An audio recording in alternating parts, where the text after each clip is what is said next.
নমস্কার বন্ধুরা, welcome to my channel জয় বুম বাবা। আশা করি সকলে ভালো আছেন এবং সুস্থ আছেন। আজ বলবো ফুল ও মন্ত্রের মাধ্যমে ভালোবাসার মানুষকে বশীকরণ। চলুন তাহলে শুরু করা যাক। বশীকরণ কয়েকভাবে করা যায়, তার মধ্যে একটি হচ্ছে তন্ত্র, যেখানে মন্ত্রের সঙ্গে কিছু দ্রব্য সহকারে কাউকে আয়ত্তে আনা যায়।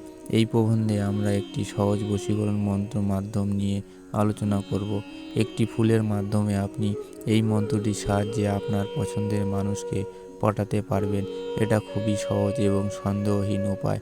আমরা মূলত যখন কাউকে ভালোবেসে কাছে পেতে চাই, তখনই তার প্রতি আমরা খুবই আকৃষ্ট হয়ে পড়ি।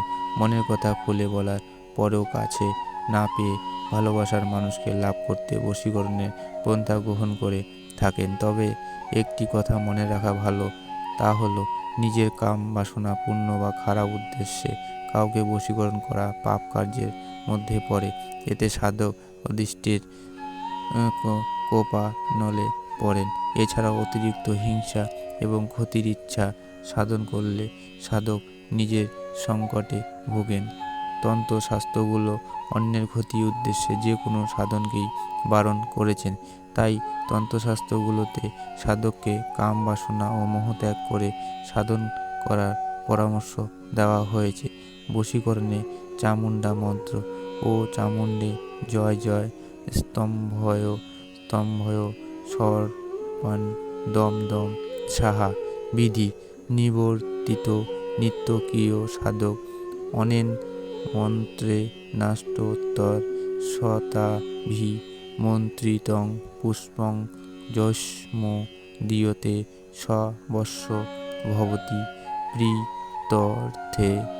অর্থাৎ রবিবার অথবা শুক্রবার বিছানা ছেড়ে উঠে স্নান করে পরিষ্কার পোশাক পরিধান করে সূর্য উদয়ের পর থেকে সকাল 10টার আগেই একটি সুস্থ সবল ফুল নেবে। যে কোনো একটি রঙের ফুল হলেও চলবে। ফুলটি যেন পোকা খাওয়া বা আধমরা না হয়, সেদিকে নজর রাখবে। এবার ফুলটিকে হাতে নিয়ে পূর্বমুখে হয়ে ফুলের ওপর ও চামুণ্ডে জয় জয় স্তম্ভয় স্তম্ভয় এই মন্ত্র 108 বার জপ করবে। এই জপ করা ফুলটি সকাল 10টার আগে যাহাকে প্রদান করিবে, যে বশীভূত হইবে। মন্ত্রের ভালো ফলাফল পেতে ষটকর্মবিধি দেখুন, বিশ্বাস রাখুন ও ধৈর্য ধরুন।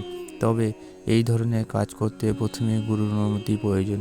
অনুমতি নিতে যোগাযোগ করুন বুম বাবার সঙ্গে স্ক্রিনে দেওয়া নম্বরে হোয়াটসঅ্যাপের মাধ্যমে। তো বন্ধুরা, আজ তাহলে এতটুকুই।